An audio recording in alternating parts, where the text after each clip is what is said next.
Hey, what's up, Axel? What's up, Lumex people? Yeah, Come through, come through. We're waiting.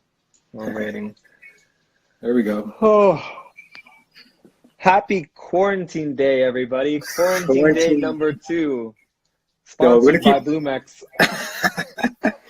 Yo, we should do a daily countdown. Quarantine day 1, 2, 3, 4. Yeah. You know what? I'm surprised there's nobody just taking pictures of their state of their faces on. Yo, my barber, the barber shop's closed and shit. We're all gonna look like Cousin It coming Yeah, out of this. yeah. We're gonna look like Cousin It coming out of this I'm gonna take bullshit. this time to grow out my beard. Yeah, I mean, it's already out there. Shout out to everybody joining Blumex. Thank you, Ravi, for having me on. We're going to let more people come through, but what's the topic of today, Ravi? Tell us. Yeah, man. Quarantine, pandemic, crisis. How that's affecting you at StageKeep, Red Label, founders in general. You just told me Onramp closed today officially. You had to rush over there to grab your stuff. Literally just rushed. We're talking about disruptions of the market being like, the stock market and the Dow Jones, but I want to talk about what's going on with like startups. We're already bootstrapped to the elbows, trying to figure out what's going on. I have some stats. Well, I have one stat ready for this talk, for Let's this do it. live stream. Yeah. Taking Live Nation. Yeah. They were at a high of $76.08 on the stock market. It went down to $34.24. It's like what, 45% drop? Oh my God. Dude, it's a bad hit. It's a bad hit across the board. And I mean, you saw this, South by Southwest, Coachella, Ultra, everything is now canceled. And the amount of revenue that those events pulled in, not just from the entertainers, but from the t-shirt, the t-shirt suppliers to the food vendors to the security, like everything is absolutely affected. So it's nuts. What's up, Derek and Tanaya? Holla. Brandon's there. What's good? But yeah, it's a shit show. It's an absolute shit show. And so I want to get something straight. I am currently not actively performing or a performer or a choreographer, but I've been in the industry. I'm absolutely in the industry, and I work very closely with all my fellow performers and choreographers and entertainers. And man, what a shit show right now. It's absolutely fucking bonkers, because here's how it works for performers. Most performers, depending on how they calculate their finances and deal with their finances, they go paycheck to paycheck, right?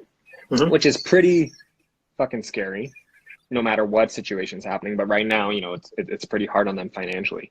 And then even worse is that, like yourself, you've seen things for the podcast that you may have arranged already for 4 months, 5 months, 6 months. And friends of mine have gigs for, 4 months down the road. And that's like what? They have tons of money coming in, probably 6, 10 grand, 15 grand of work gone. Right? So you're waiting on that amount of work to basically fund yourself, feed yourself, and they're not getting it right now. And any performer that's listening out there, I hope what they're going to do is, really cut down on everything. Like, I know Netflix is very needed right now, but like, gotta cut a lot of costs, subscriptions wise. Like, prepare that this might not be 2 weeks, it might be 4 months, 6 months type of thing. So I don't see this as really, it is going to be a bit of a crutch to the industry, but at the same time, I think it's an opportunity for the entertainment industry to evolve now.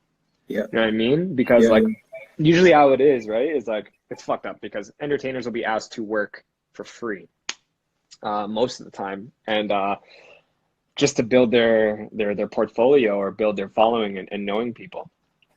But usually it's just they'll turn to like service work, like restaurant jobs or retail and things like that. But that's gone now too. So what are entertainers going to be doing? What are companies in the entertainment industry? Like, yeah, for sure, StageKeep got a bit of a hit, absolutely. Like, and that's something I definitely foresaw very early on when I heard coronavirus, and as people were shutting down incrementally, borders were closing, things got postponed. I'm like, shit, I got to get ready to make sure I'm okay. Luckily, I have, technically 4 businesses, but out of my 4, I was, I got really lucky, and one of them is doing, better than the rest. So, which is Red Label Studios. So I think this is the time for entertainers to now evolve. My mentor, Nick Tull, he was actually my dance mentor. He's joining right now, but he said it best, that we need to evolve as a community and as an industry to basically figure out how to get through things like these. But more importantly, let's say things were normal. I think that if we had some sort of solution online and we democratized the industry in such a way, performers would be making mad more money, fuck ton more money, right? It's just, it's kind of a, what's the word for it? It's only a select few performers are really getting the majority amount of available revenue. So there's really nothing right now that's allowing performers to get, money that's worth them. Like, what's the entertainment industry? I'm gonna Google it really, really fucking quick. How much they do in a year. Entertainment industry, what is it? Revenue, okay? 2019. So last year, boom, boom, boom, it was about $26 billion. So, a lot of that money is going to go to some of the artists that are out there, but there's still available amount that's going to people who are teaching classes and, like from yoga to dance classes to live performances to cruises, everything that's available. But the problem, like, it's great, Ravi, I like to shine your head in person. That's pretty cool. But, online, I could make an app that can fake shine your head. That's a bad example. But do you know what I mean? Like, it gets the job done. And if we're able to democratize dance or any type of entertainment in a way that everybody can eat, I think that's the way everything, has to go now. So that's pretty much my spiel. Questions for you. Sorry, that was like 20 minutes of talking. No, man. I mean, I think you're right on it. 2 main points. Like you as being an entrepreneur, being someone who's always thinking about the risk you're facing and your company's facing, seeing the coronavirus and the pandemic before what it became to be. Yeah. A lot of people saw it like, oh, this is just a flu. This is just a cold. Like, it'll pass in 2-3 weeks. But I think you're joining me on the mentality of, what if this goes on for 3 months, 4 months, 5 months, 7 months? Exactly. What does the world look like in that sense? The world is going to be a very different place. First off, I think humanity as a whole is going to kick ass. Like, we're going to figure it out no matter what, in any aspect or any situation. But I think there's going to be a lot of pivots in which businesses are actually going to be doing well. Like, for sure, the hand sanitizer CEOs right now are just like, kicking ass right now. All the toilet paper people, pharma, delivery industries, things like that. Local industries are going to actually probably kick ass, depending on what sector they're in. If it's in food, if it's in healthcare and things like that. First off, also shout out to all the healthcare workers that are out there. I'm Filipino, so obviously my mom is a nurse. But no, she's out there. She's kicking ass at Mount Sinai, and that's not an easy job. But I think there's going to be more of a demand, for healthcare if it gets worse. But if things are staying the same, I think online everything is going to be kicking ass right now, right? I'm pretty sure Instagram, Facebook, LinkedIn, Twitter are all getting the most views they've ever seen in their entire life, the most traffic. Every streaming platform, absolutely. Yeah, and that's why, with Red Label, that's why we're doing well, because the main thing is that we're able to provide, we do online ads. And we don't work with a lot of clients. Like, I really work with 2, and one of them is a big one, which is Clearbank, which is, they offer money. So I think, again, financial tech is going to kick ass. So what I'm thinking for, people who are in industries that are unfortunately in a bad situation right now due to the crisis, they should be figuring out how they can pivot what they can do themselves. And unfortunately, a lot of my artist friends have this artist mentality where like, oh, I'm not doing what I want, blah, blah, blah, blah, blah. But, hey, check outside that things are empty and we got to figure out and pivot. And it's a forceful pivot that we might have to do. So all my artists, we're going to figure out how everybody's moving online right now, right? People have been ahead on that. Steezy's been ahead. CLI Studios has been ahead as companies that are moving to dance online. Problem with that is it's not democratized. Not any Joe Blow can just get on their platform. So right now, YouTube is getting an increase of dancers just going on and doing shit, right? People are going Instagram Live, giving free dance classes. And, you know, StageKeep has been working on a product that, you know, we're unfortunately not ready for right now that could have solved all this. But we hope that this is our, our motivation to complete it so we can get dancers paid. At the end of the day, it's how do we get everybody paid? How do we get everybody working through this tough time? So man, what does that look like, man? What does dance online look like as like a venue, as like an experience? So from an outsider perspective, because I've only done like a couple classes online, just to like purely for business purposes to try things out. Yeah. The great thing is about you have a lot of control, right? Just like Netflix, I can have no ads, I can skip whatever I want, I can go to the end, do whatever I want, things like that, right? If you're a beginner, if you're more advanced, you can skip ahead. Problem is, it's the feedback. So if Ravi right now, everybody, is giving me one of these, and go ahead, Ravi, do it for me. Can you do this? Sorry, I just got a call, so I just kind of messed up my audio. No, all good. I can barely hear you. Can you hear me? I can hear you just fine. Yeah. Okay. Well, I'm holding my phone too. What do you want me to do? He doesn't want to do it. I'm just kidding. I don't want to do it. You gotta do this. I'm holding my phone, bro. I can do one hand. But what I'm saying is there's nobody adjudicating or, you know, looking at them and judging them or critiquing them. So that's where the problem is. Sure, you'll be like having fun and blah, blah, blah. You're getting better as a dancer. Are you really like progressing? And I think that's where there's a lack in the online experience. There are services where people can like crowd comment on your stuff, or people can talk, but you can definitely, I believe there should be more of a easier way of getting judged on how you dance online. Shout out to Reet Roy. Reet Roy is one of my buddies. You know, he's one of the guys that got, you know, hugely affected, right? He's a choreographer that gets sent all around the world. That shut down. And then, you know, he has a great event. And that event shut down, you know, unfortunately, or postponed because of what's going on. So dancers are going to have to pivot, man. It's a big pivot for all artists. You can't make money on purely on Spotify. Even the big artists are going to take a hit. Like in terms of what you're seeing. How are you seeing things on the podcast world right now?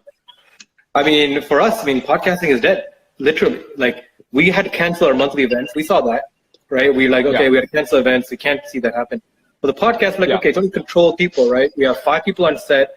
We have 5 guests. So we filmed 5 episodes in one day, right? You remember? Like 1 hour each, 1 hour in between them.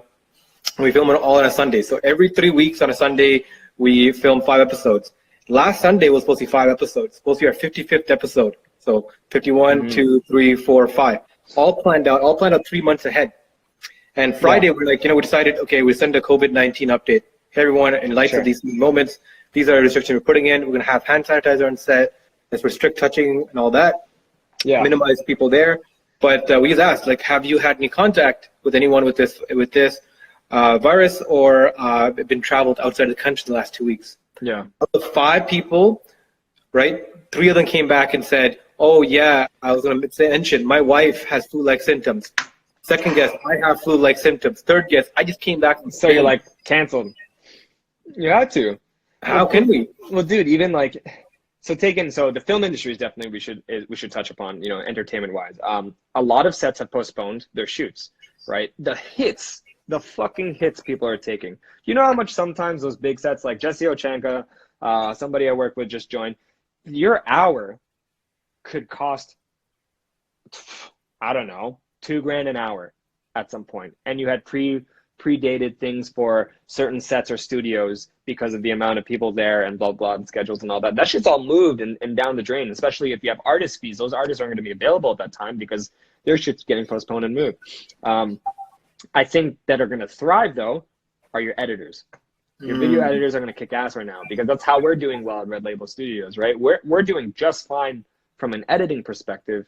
And I think that's the wave where a lot of, you know, dancers should go, or people that are in the creative field, because I think it's more of a pivot of what you do from a real life performance to what you can mirror online. And if you got to go creative online and express yourself online in an editing way or whatever alternative, that can get you money in the meantime. And you might have to eat shit. Like, people are going to probably have to eat shit in the meantime, like hashtag no toilet paper. But at the point when they might, let's say they're struggling for rent.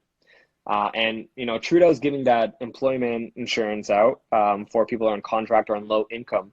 But if you're struggling for rent, what are you going to do? You're going to dip into your savings? No, you got to figure it out. So what I would suggest for people to do is try to pick up a new skill that you see is thriving. Again, I'm going to say like video editing, and then put yourself on Fiverr, or, you know, reach out to companies and be like, I will work a minimum wage right now for you as a video editor.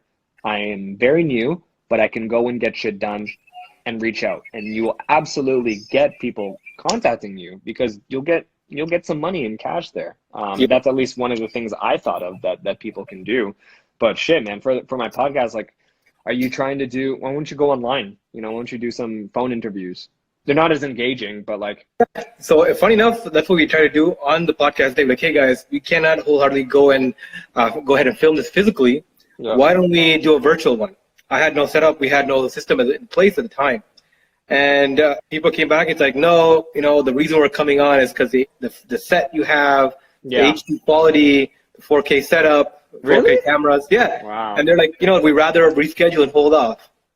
So we're like, okay, let's revamp and go after people now who have a message, who want to talk about stuff. Like, you know, people like you who are experiencing this. Everyone is experiencing. Hold on, Ravi. One of my boys just joined, Ronnie Peffer. Okay. Ronnie, amazing football player. Cool. CFL. Awesome. Probably getting a hit too for my entertainers out there. Yeah. Take that in, professional athletes. You know, what's up, boy? What's up, man? Congratulations on the wedding. He just got married. Luckily, he just got married before all the crazy shit happened. You're so lucky, man, because I know a bunch of my friends who have weddings coming up in the next couple of months get cut. But you know, I want to know how the professional sports leagues are dealing with this, all the professional athletes as well, because just as much as we put you in the box as athlete, you're an entertainer no matter what, right? So if you don't have people giving you ticket sales, your salary doesn't get paid. So I'm interested to see what he'll write. But sorry to cut you off, Ravi. I just wanted to see what Ronnie would say.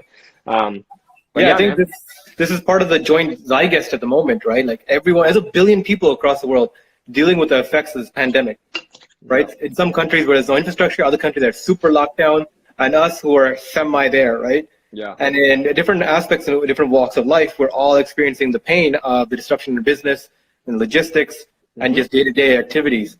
So how do we kind of rebound from this and come together towards this? How can we have a knowledge transfer? Like, things that you're talking about how what people can do. This is so important, so critical, and help us navigate through this. But again, like I talked about it yesterday on the live stream, is that this also opens a lot of opportunity. Because like you said, a lot of things are moving online. A lot of things are moving virtual. A lot of tech companies, if they're launching a product service, or they can pivot into something related to the problems people are going through. It's a huge audience base now. There's a huge sudden demand. And that's what people need to take advantage of. My boy Peter D'Souza just came on, that dude danced for Janet Jackson and a bunch of tons of people and stuff like that. So he's like, good stuff. But I'm sure he's taking a hit because he has classes and things like that. But you're right. People need to take the opportunity to take advantage of this online craziness that's happening right now. Shout out to UFT that just joined. UFT, what's up? What's up, UFT? Banu. First, shout out to UFT for making sure everybody's safe. First and foremost. Ronnie, we don't start camps till May 15th, so right now we will be waiting till then to see what happens. However, our careers are based off of using the gyms and field to stay ready. Well, dude, make sure you win another champ, and you know, just stay fit. I think that's another thing. Either people are gonna be real fat or real skinny coming out of this. Real fat, real skinny, or unhealthy. But bro, I rolled out of bed today. I'm like, I gotta hit the gym.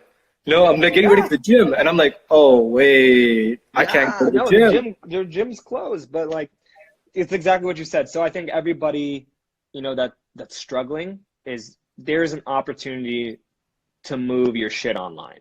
And it's funny because I saw a meme out there, and it was so funny. They're like, when your job said you couldn't do your job online, and now it's online, you know, and you're like, what the fuck? Actually, I want to say one thing. I'm gonna add this. Ravi, do I have can I add the media stuff on here? I don't think I can on here. I'm not sure how this. No, probably not, but no No. worries. Guys, check out Dance Plug for all my performers out there. They're doing a fund for, it's at Dance Plug. I'm going to make sure I know the name properly or the tag. It's thedanceplug.ca. They're giving us, they're raising for a fund for performers. 50 grand is their goal. They'll be giving 250 out. Nothing exceeding over 1,000. So I urge everybody to go ahead and donate to them, just because you have a ton of performers that are unfortunately in a tough situation right now. So I'm gonna put them on right there. My buddy, I got people like my buddy Francois just joined. I got my buddy Danny, who's a photographer. He's probably getting hit. Francois is stuck in France. Oh, jeez. Yeah. He's stuck in France right now. Can't come home. 45 days, something like that. No. He's an Onramp, dude. I just totally picked up all my shit out of my desk at Onramp and came here. So, but yeah, back to that topic, man. I don't know. I think this depends on the people, to be honest. If you are truly, determined enough to put your shit online and move, then it will happen. But if people are going to choose to stay in a panic mode and feel sorry about themselves, then that's on them. Yep. I think on their end, the tools are out there. A lot of people, we're Canadian guys, we're helping as much as we can for each other, which is great about our country. But now it relies on the people. Are you going to take that initiative to figure it out, to figure shit out? It's easy to say poor me. It's easy when your jobs are canceled or you're stuck at home and you don't want to get out of bed, blah, blah, blah, and you're quarantined. But nobody is stopping you from going online and kicking ass. That is quarantine free, your computer. Your phone is quarantine free. You can go in there and you'll be safe. And absolutely everybody can go and do it. I think now it's just time to get creative and use our resources properly. Yeah, your friend here says the best. It's we're in this together regardless of the industry. So true. And we're all going to go through the same kind of struggles. Absolutely. Oh shit, Danny. Yeah. Danny been probably you traveled to UK a lot and around there. He's been a rough couple of weeks, constant cancellations. I'm also just waiting for my test results as I was traveling a couple of weeks ago. You know what? I'm gonna predict this right now. I think photography, as much as it will dip, it will slowly go back up because content's gonna have to happen. Has to happen. Content's gonna have to happen. Shit's gonna roll. Shit's gonna roll right now. I think people who have the money to do it should be putting video ads. Oh my God, right now. So I believe you. I'm with you with the video ads, but I feel organic is also the way to go. We have these beautiful devices on our phones. Yeah. We got to utilize them more. And what I'm looking for is more people putting content out. But lately, it seems like it's content efficient. No one's really moving. No. Everyone's kind of frozen in place. My buddy put it on his Instagram. My buddy Jason Lee from Mars. And I'm like, what the fuck are you doing? Put that shit on LinkedIn. The viewership right now is through the roof. The engagement's through the roof. Put that shit on there so, it can work for you. And that's what I think people should be doing right now is take advantage of this shit. This is the time where it's okay to be on your phone all the time. Oh, yeah. That's the crazy part, right? Yeah. That's the crazy part. Work, life, everything's going to run more through the devices now. Yeah. I want to... everybody that's watching and, whoever, I know people are jumping in and out, comment below on, what industry you're in and let us know if it's struggling, if it's you're all right, or I'm kicking ass. And if you're kicking ass, please let us know let us know secret sauce. What's going on? Yeah. It's a different world right now. It's interesting. Clearbank, for instance, not to go deep into it because I don't think I can, but anyways, they basically fund people, right? So they're pivoting now to a different type of companies that are funding that they can fund because most of the companies or maybe some of the companies that they're funding right now aren't going to be doing that well, so they won't meet their criteria to receive funding. But the other companies that are doing well probably meet the criteria.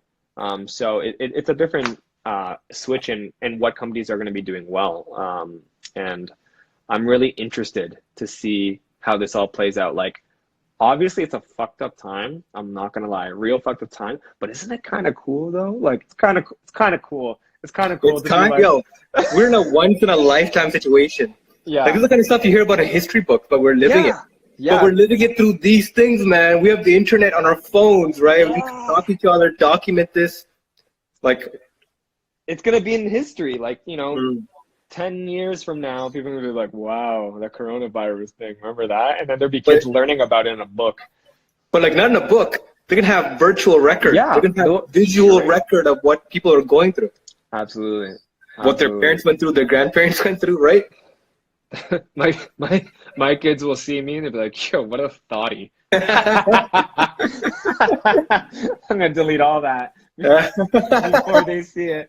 It's like, why do grandpa swear so much?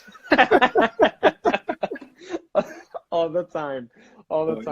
Let's get it across. I'm lucky too that I have a dog with me. So there's my dog sleeping. If you guys can see him. Yoshi's just chilling. Majestic as fuck, by the way. Thank you. He's living the life right now. I think dogs are kicking ass because they're enjoying all the human attention. Yeah. But I don't know, man. I think I'm worried on people not finding a solution. Yeah. That's my issue. And I think I see literally two types of audiences online. I see the mass hysteria / conspiracy theories. Mm-hmm. And then the other audiences who are pretty well educated. Yeah. And it's this interesting divide of people that I think will be the downfall of whether we get through this or not. You know what I mean? Like, why the fuck are we buying that much toilet paper, guys? Like, don't need it. Like, elderly people need to eat. They gotta shit. Yeah. They gotta shit and wipe your ass. But I think there's a huge sense of panic. And I saw a post and it kind of like wowed me. They're saying, the government's making you panic. Or it's causing you to panic with their media and everything. I'm like, sure, to an extent, but if you want to choose to be a sheep, that's fine.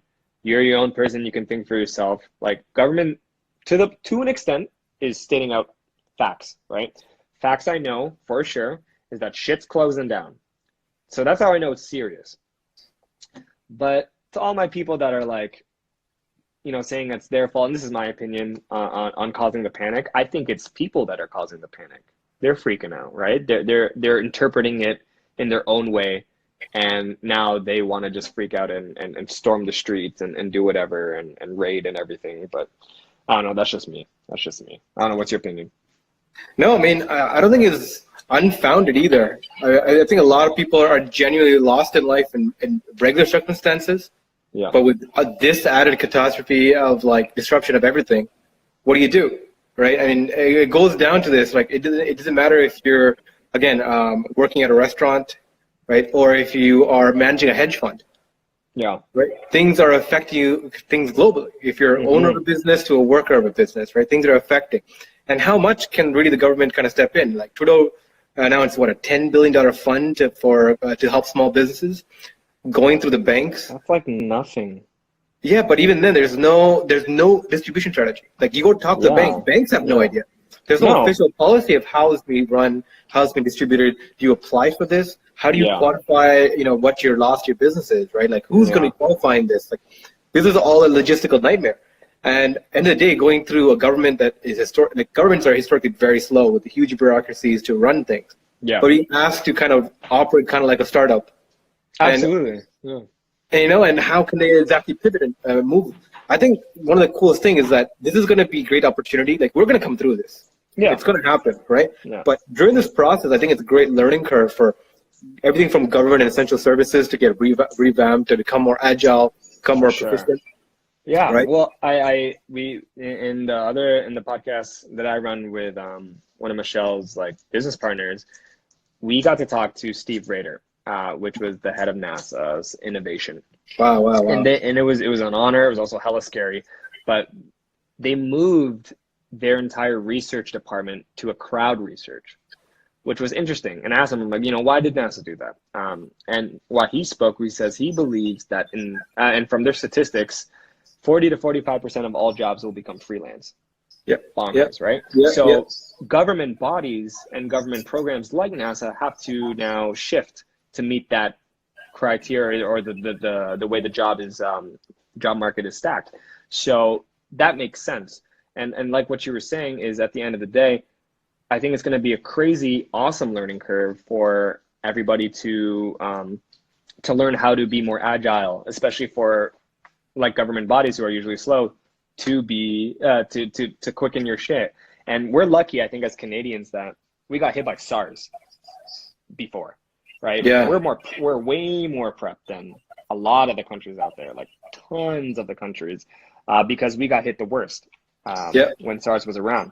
So we were able to figure our shit out, and that's why, you know, I see all these posts where the dude from Italy is like, oh my gosh, you guys are it's gonna get so much worse. Like, I've seen it down here in Italy, blah blah blah. And I'm like, it's different circumstances though. You have a totally different healthcare system than we do. Yeah, and system. Like, the reason you got pummeled so hard was because, unfortunately, Italy was not prepared well, and they figured their shit out now. Like, they're the most, you know, resilient people I've seen online that are singing from the balconies, and it's a beautiful sight. But you know, that's just what shit is right now. So I lost my train of thought, but governments do need to be more agile, like you said. Yeah, absolutely. But again, like, going back to the systems redesign, right? Like Trump today was talking about a potential for universal basic income. Like, if you've been following the podcast, I've been talking about universal basic income forever, for like a while now, about Andrew Yang and everything. And now, because of this, they're looking into different ways of distributing resources to people. And it's like, what if we can just wipe the slate clean, just give everybody the same thing, and you guys kind of just figure it out. You have a base income coming in, figure out what you can do with it, and what we can build out of it. And I mean, that's kind of crazy. Like, the disruptions in the system is allowing for the system now to revamp. And think about it. Like, I was talking to Henry about this earlier. Like, 70% of households are in crazy amounts of debt.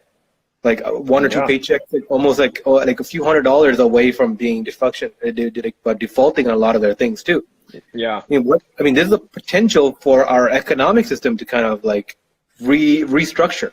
It's a reset. It's literally a reset on the system, and it's going to be interesting because it's like there was such a hierarchy in status country-wise, all in general, and now everybody's just knocked to their feet. Right now, it's like ground up. You know, for sure, China's going to get a bad rap for a while, for a long time, no matter what. Like, it sure, I'll say even playing field, but China, like, you got into negatives, unfortunately, just because of, you know, how it came to be. And have you researched into the wet market in China, what the history of that is? No, please educate me. So I just watched this random doc series, mini clip that Vox put up. Oh, and, I saw it. But tell everybody. Yeah, so everyone kind of thinks it's like poverty-stricken people who are going and eating all these random wild animals. It's not. It's a multi-billion-dollar industry, artificially made up of the last 30 years, mostly going to benefit the rich and wealthy. And basically, they created, kind of like how back in the 90s, Canada kind of put like a tag on cows, right? How many cows you can have, and turned all farms, dairy farms, into private equity farms, pretty much overnight. Kind of like they did that. They put China like systematically went and built an industry of wild game meat, and allowed for them to be farmed, and allowed for them to be farmed and resourced and brought to these markets to be cross-sold. So this industry, even though it looks dirty and downtrodden, it's not built by poverty-stricken people. No, it was run. It was run by government. It was regulated. It was a well-known thing. Yeah. Right. And it was a growing industry. And I think this kind of really shines a spotlight on that government kind of the government responsibility and how they handle their own environment and their own the wildlife, and how their food resource has been redistributed, right? I mean, communism at its best, right? Like, they can do whatever the fuck they want. And unfortunately, I mean, let's get into it. All the xenophobia that's happening out there, it's fucked up because of that. But I mean, it's just the media. I mean, I think the media is kind of over that part right now. It's all just like lockdown. And But you're right. It is the rich people that were funding it. And man, it's fucked up. I saw like, was it a bear farm? And then what's that thing that curls in a ball? There's tiger farms now. Tiger farms? Absolutely not. Absolutely not. Oh, I'm pretty honestly, I'm gonna like I'm pretty sure there's human and they're not talking about it.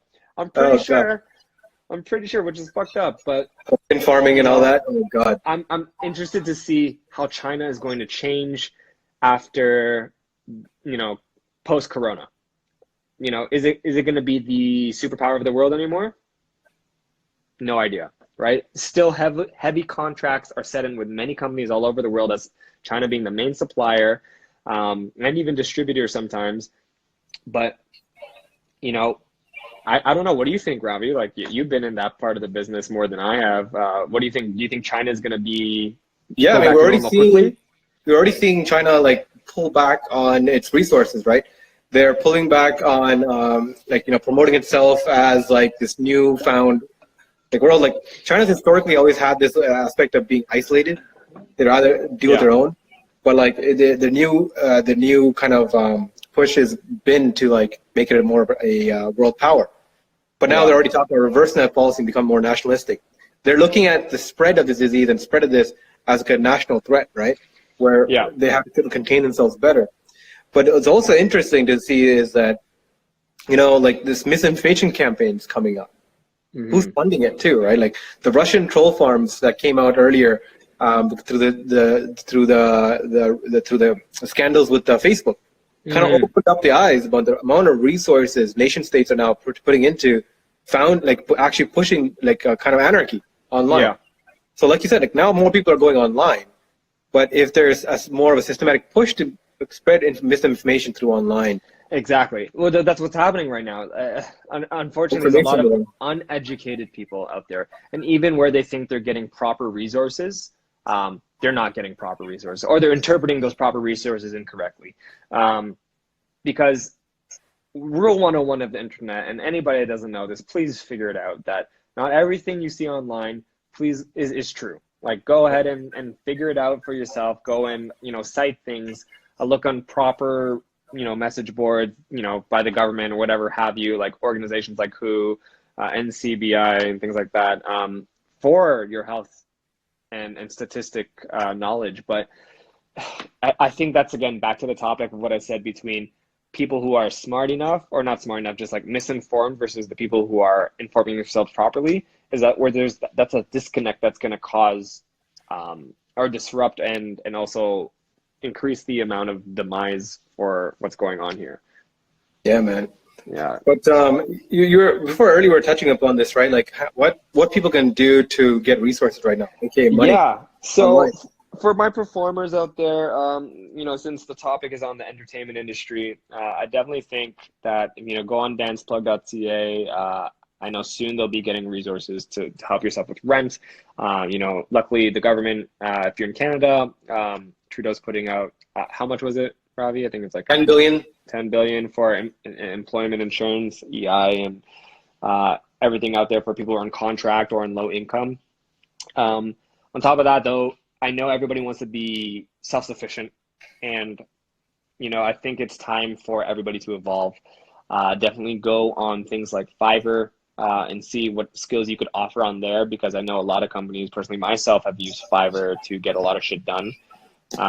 Reach out to your local businesses that may not know how to use social media to sell their shit online. You can definitely help. That's a good one. That's definitely what you need to do. Shout out to my boy Noah, just came through. He is a dancer and actor, probably bored as fuck, stuck in his room right now. He does Family Channel. Me and him are supposed to shoot something this week. I don't know if that's going to happen, for Excel Gum and Doritos. Is it Doritos? I don't remember. But you see things like that are not going to get affected. Even influencers who need to, get an income through through collaboration, like people with myself, are going to get taken a hit. So I think a lot of influencers are now going to have to figure out how to film themselves at home, and get creative with their iPhone, things like that. But yeah, everybody that, let's say how to do social media, there's a lot of older business owners that don't know. Reach out to them, offer them your services at a very cheap rate, get you by. Make sure you're smart with your money right now. Don't be, crazy buying toilet paper and like, I don't know. What about you, man? What are you doing with your money right now? Like investing in resources, stocking up, trying to learn some classes. What do you like? Trying to learn some new skills. What are you doing? Well, one of the things I'm going to be doing with StageKeep's money is, luckily we still have a good amount of subscribers, but I'm going to be donating a portion of our revenue to things like danceplug.ca for our artists. I think it's huge to make sure we're funding things that way. Personally, my money is just I'm hoarding it. I'm hoarding it right now. I'm being very frugal. I'm trying to make sure that I am lucky and fortunate enough to be getting a constant income through this, because the company that I work with is thriving through this. Mm-hmm. So at least through Red Label. So I just got to make sure I'm being smart with it. Like, the tack, a lot of us have debt, whatever it may be. I think the time is now to, still attack your debt, but also slowly just cut down on things that are, non-essential. Keep yourself entertained. And I think one problem everybody's going to start having, it's only day 2, and I'm already seeing it, is mental health issues, being stuck inside all day long. Oh my God, right? How are you doing mental health wise? How are you doing? Dude, like I work in sales for a reason. I love meeting people. I love getting out. I mean, it's part of the challenge, right? Like I'm not naturally a social guy, but like it's part of like what I do. And to get cooped up all day at home, I can't even go to the gym. Like what the fuck, right? Yeah. And I'm fortunate enough to have, I just moved to a new home, like I told you, so I have space to walk around in at least. But what if you're in your condo? What if, you're in your parents' house? Mm-hmm. And you're kind of like, you're already self-isolating as it is normally. What kind of stuff do you do, right? Like, exactly. Like, yeah. I was having who was I talking to? I think I was on somebody else's live. They're like, what's your coronavirus go-to food? Like, what's your coronavirus meal? I'm like, fuck, I don't know. Did you hear about this? I'm not sure if the rumor are confirmed, but Netflix is opening up a social Netflix where you can watch Netflix together. Wow, dude! Somebody from U of T actually tried doing that. Okay, yeah, I think it's a. Okay, go ahead. Yeah, no, I'm just wondering. I'm like, no, doing that as a platform, and if Netflix is rolling it out, then it's like done. Damn, it's done. It's unfortunately. That's good though. It's what they need to increase, socializing online. For a lot of people, it's weird actually. A lot of people, it's weird. Like if you're a gamer, if you were on YouTube early 2000s, if you were a vlogger, and if you were just really into dev and like CS, you're fine now. Yeah. You gold. People are like, stay at home for 16 hours a day, say less. Yeah. I'm gonna sit back, do my thing. And your lifestyle is probably not even changing that much. Actually, for a lot of my people that are going out, they're probably saving so much money. For the ones that are constantly still working, they're probably looking like, wow, my bank account's like pretty nice right now because of the fact that, they're not spending everything by going out. And it's kind of a self-reflection on everything. But yeah, man, I'm trying to stack the money, keep it saved because we will get out of it. And I think, I see a lot of people, unfortunately, small businesses are taking out loans right now because they have to, right? Yeah. I know the government of Canada is giving out loans for people who are abroad right now. I think it's $5,000 just to stay okay while they're out there because they won't let them in. But everybody else in the small business world, take your loans out wisely. Borrow wisely because emotionally. Also lend wisely. And lend wisely, yes, because help, but also make sure you're taken care of, and make sure both sides are properly taken care of. And I can't stress that enough because I know founders out there are going to be freaking out. They can't pay their staff, and they're like, shit, I got to go get $100K from the bank right now, if that's even possible. And they're going to agree to some ridiculous interest rate. And actually, no, interest rates are being cut. Banks are like, oh yeah, they're cutting it right now. Well, like VCs are probably getting ass kicked right now. They're like, ugh, all their money is getting like, and now I'm interested about what the VC culture is going to be like after this. Yeah, yeah. You know? I think, yeah, man. I mean, VCs really enjoyed the privilege of seeing all these companies and all this stuff. But now, look, like all these pitch companies are gone. Yeah. All these meetups are gone. Conferences are gone. Deal flow is gone for them to find these companies, right? I think that's the main thing. I mean, they're good. Their funds will sit there for a while. They have 10-year runways on their returns. Mm-hmm. The problem is their portfolios. Some companies are not doing well, so it's not like they can report back on that. But like, I mean, going back to something you talked about, like, is adjusting to the new world, right? Like this new thing. So, I mean, talking about working from home and workers. Like I have about, out of our 9-people team here at BloomX, 5 people who have nothing for them to do. Fuck. Right? 3 of them on our media team. There's no media being created. Like this is our media now. Yeah. Right? There's two guys I just onboarded like a week and a half ago onto sales. Yeah. What's this? Where am I sending you for sales? Cold calls? Sure, but who's going to buy anything, right? Well, unfortunately, founders are going to have to make that tough decision. And I honestly don't think employees are going to be butthurt by it, you know, personally, you know what I mean? Like they understand the situation. Everybody understands what's going on. So I don't think it's going to be, and for my founders, it's not easy to let go people at all, but it's what you might have to do. And that's just part of the job, especially in these times, right? And that's the toughest thing, right? Like when you're a founder, especially an early stage company, you're not necessarily have employees. You have people who are bootstrapping with you. We're taking the risk, who believe in the product, believe in you, believe in the service. Yeah. And they join the team because of that collective vibe. And you got to tell them, it's like, yo, you know, we got nothing to pay you with, nothing to, you know, put you do. Cool thing is, I mean, like you said, like we're not spending money. Like I just pumped gas today just in case. I mean, it was fucking 79 cents. Yo, gas? 79 cents? 79 cents where? 79 cents, bro, in Markham. Press. It was 79 cents. I pumped a 42 liters, a full tank of gas. It was $30. I was like mind blown. That's but crazy. Like you said about the bank account, like me and my wife were talking about this because we're stocked up at home now, and we're cooking every day because everyone's at home. You know, we're at home. My sister's here living with me. My parents, I brought them into our house too. We're all living together. We're all cooking together and now eating together. We're actually finding enough spending more time together. We're not eating out anymore. And you're right. We're not spending money because we're not driving around. We don't have to buy lunch or food. We're not going for coffee meetings. Yeah. Right. So you're right in the way that cost has gone down, but also that also affects the economy too, right? If money is not circulating, if people are hoarding money, that'd be the funny thing. So going back to your point about, you know, I'm hoarding money.